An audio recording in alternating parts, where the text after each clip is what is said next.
Border guards from the Oran unit of the Panster Brigade are defending one of the toughest sectors in occupants' direction.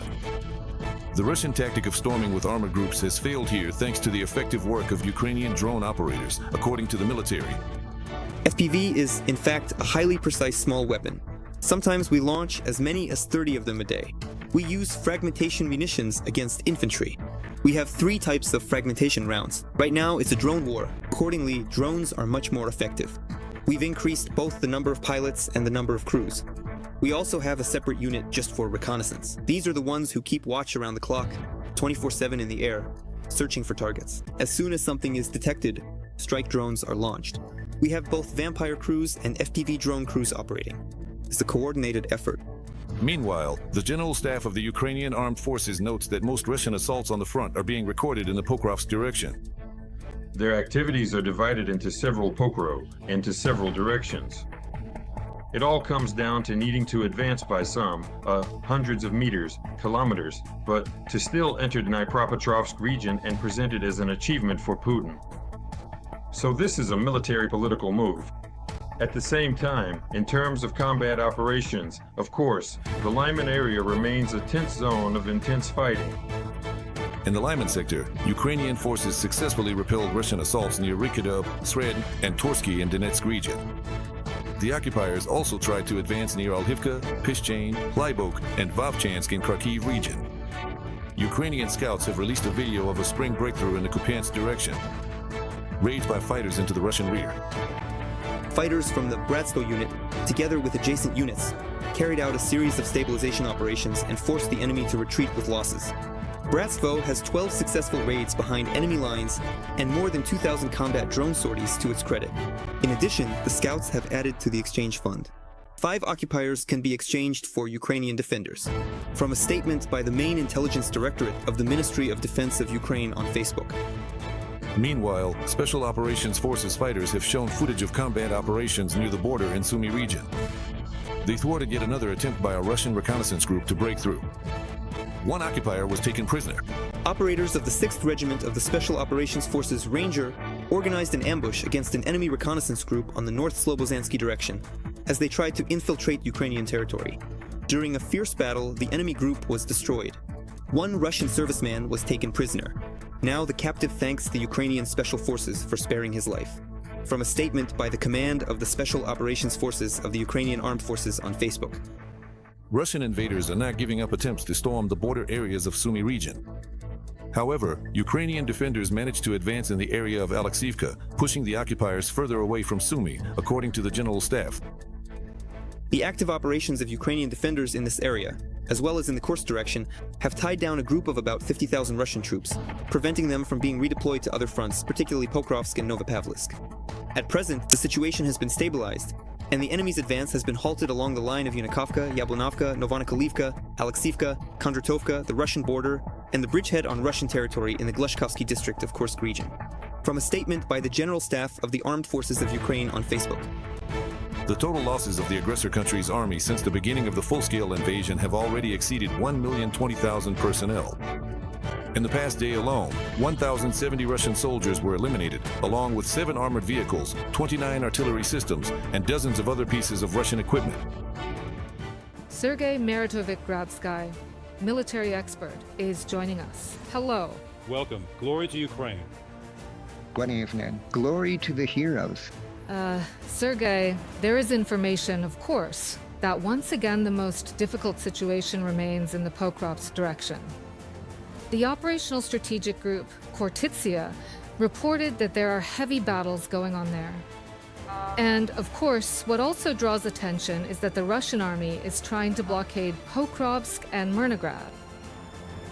They say that the main enemy attacks were concentrated in the areas of Ryazanov Yar, Novoekonomikno, Poltavka, Vladimirovka, Ryazino, and Mirny. How likely is the blockade of Pokrovsk? How do you assess the strength of the Russian army there now, near Pokrovsk? It's important to understand the following, that in the Pokrovsk direction, the enemy has concentrated, in my opinion, the largest grouping of troops. And according to our data, according to our military, That's about 110,000 troops, which, as you can imagine, is a huge number for such a small section of the front. And that's why the enemy is so desperately trying to push forward. So right now we're seeing a phase of the operation where, over the past few days, they've been trying to bypass Pokrovsk from the east, attempting to break through to the north from the highway that connects Pokrovsk and Kostyantynivka, expanding the so-called wedge along this road. And how successful have they been at that? Partially.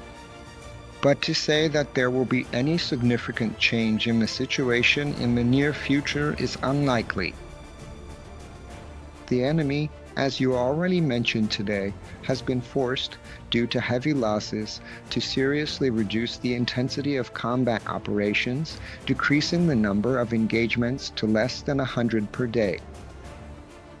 So, for a while, we'll get a bit of a breather to regroup, concentrate our units, and strengthen our defenses.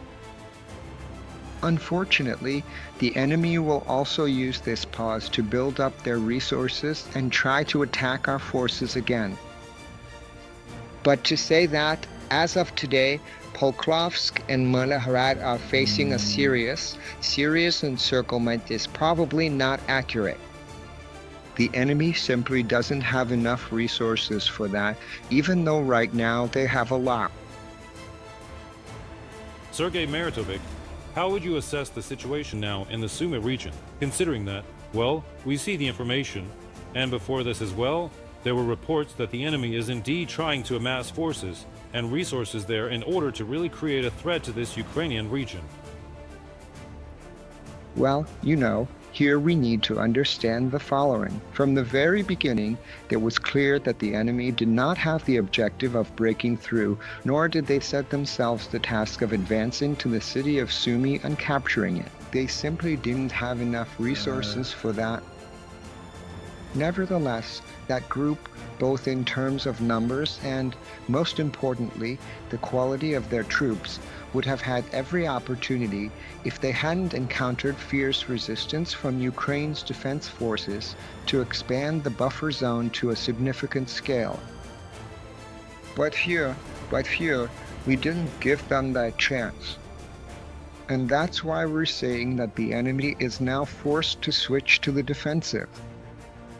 In other words, they've lost their momentum in the offensive. I wouldn't go so far as to say they won't attack anymore, because we have to understand that the enemy will keep trying to do so. And as they build up their resources, they'll keep pushing on this section of the front again and again. But as for saying they have any kind of operational initiative there, at this point, that just doesn't make any sense anymore. Here, I'd just like to ask, or maybe rather add something about the situation near Sumy. Because the Wall Street Journal reports that the Russian Federation has concentrated 50,000 troops in the Sumy area.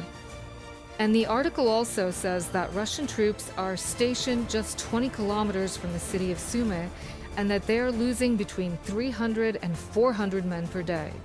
However, Russia keeps sending in new reserves there, and supposedly their numbers are about 3 times greater than those of Ukrainian Armed Forces.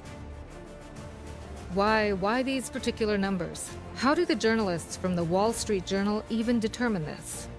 How do you assess this information? Well, as for how the journalists from the Wall Street Journal determine this, I guess you'd have to ask the Wall Street Journal journalists themselves, because only they know their sources.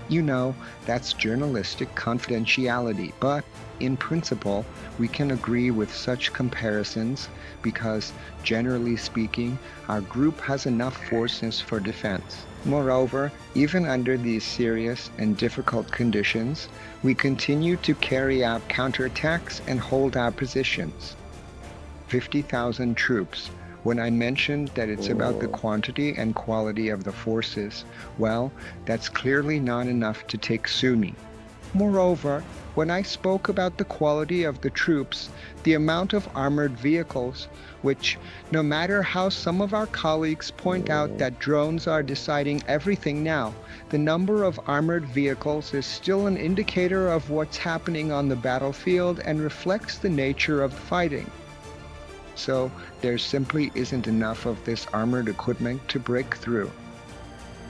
But in terms of numbers, where the enemy can build up resources, meaning in infantry, in manpower, they really can outnumber us in strength and means. As for the 20 kilometers, the distance the enemy supposedly approached Sumy, well, again, this message has been duplicated, you could say, not just for a day or a week, but keeps circulating from one information source to another. But as to how likely this is, our General Staff has already given an answer. That the enemy does not have the capability to break through to such a distance because, Ukraine's defense forces are holding back the enemy's advance. And as of today, we are not saying that Sumy is facing any immediate serious danger. Sergei Maritovic, how would you generally assess, let's say, the pace or perhaps the plans that the enemy is trying to implement as part of this so-called summer offensive campaign? Previously, there were already statements made by Commander-in-Chief Syrskyi regarding the fact that this so-called summer offensive is already, well, stalling. He used that term. You know, if we go by the standards of a single operation, then, of course, one could say that the enemy picked up a very, very serious pace of advance. And, in fact, this was reflected in the data we had for May, when the enemy occupied about 450 square kilometers of Ukrainian territory.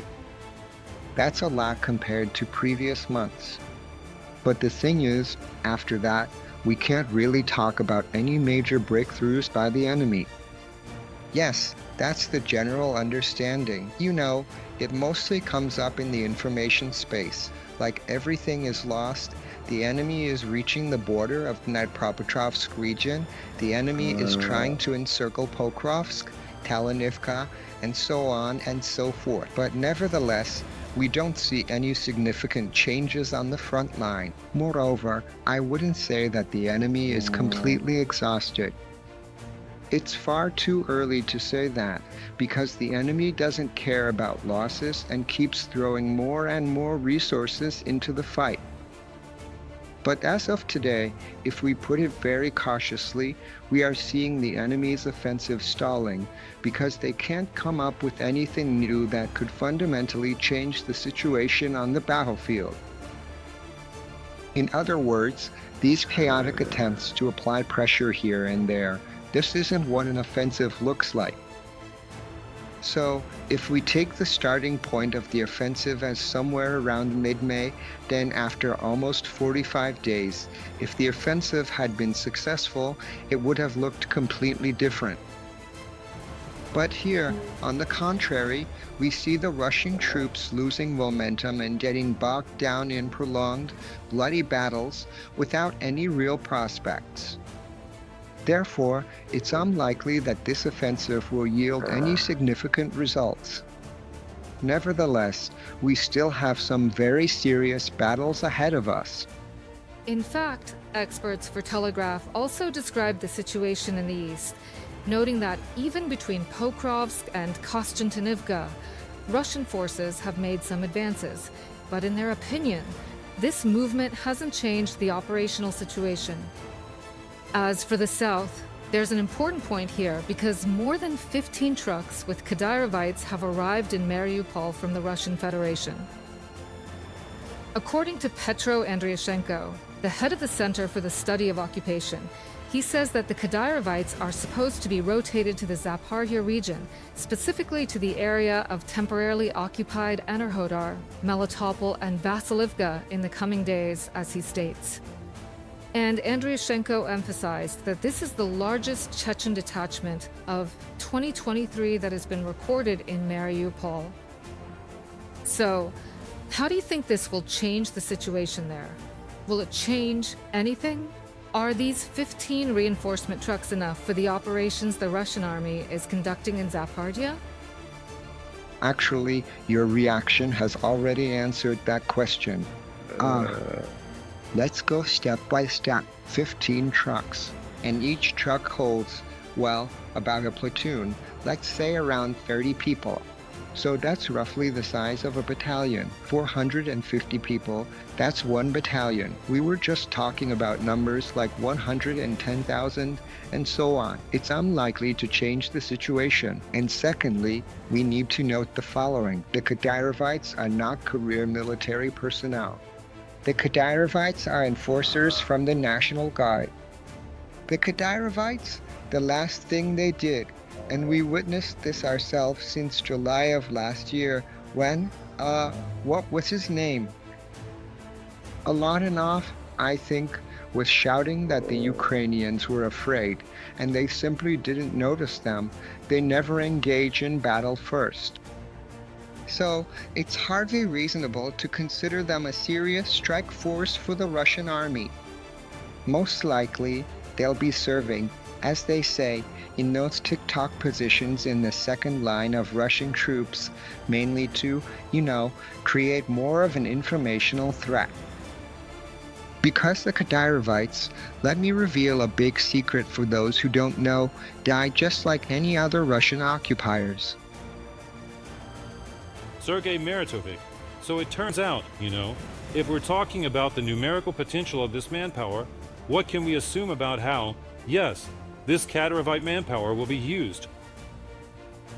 Well, one battalion, as I said, they act as a security unit, sort of a second line of defense. So perhaps this is related. Perhaps again, it's connected to the fact that the Russian army needs to increase the presence of its troops on the front line at a faster pace. And they'll just replace some regular battalion or a marine battalion with Kadyrovites, making the combat formations denser. But let me emphasize once again, I can't recall a single instance when the Kadyrovites, except for the very first phase of the war, were at the tip of the spear, so to speak, deliberately putting themselves, well, not even as a sacrifice, but carrying out suicidal attacks. That's just not their style. Thank you very much, Sergei Maritovic, for taking the time to speak with us. Let me remind our viewers, Sergei Grabsky, military expert, was with us on the line.